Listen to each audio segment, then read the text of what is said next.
I'd like to tell you about my grandfather's foot. James C. Scott was a very active man, and he spent 20 years in the British Navy.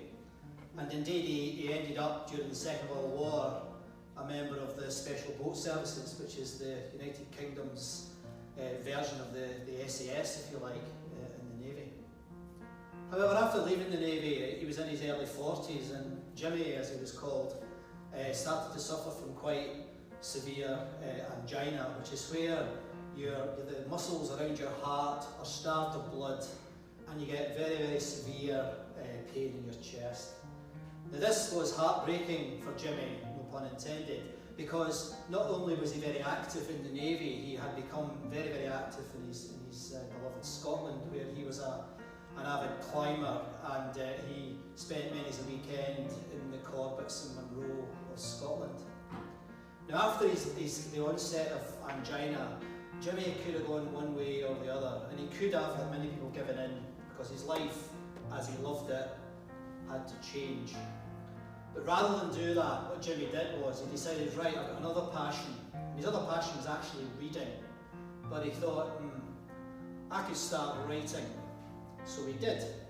And given his generation, and in Scotland in the 1920s, many people moved away from Scotland. So he was writing to relatives in Canada, to New Zealand, and to Australia. He also had many children, and he had about 35 grandchildren. And I was one of those grandchildren. And Jimmy wrote to me every week for the best part of 20 years. And I have many, many letters of his. And these letters are extremely precious to me for a number of reasons. If I take one of the letters, I can feel Jimmy in these letters. If I put my hand across this letter, I can feel the weight of his hand. The bit I really like is where he scored words out, and I think, I wonder what he was thinking at that point.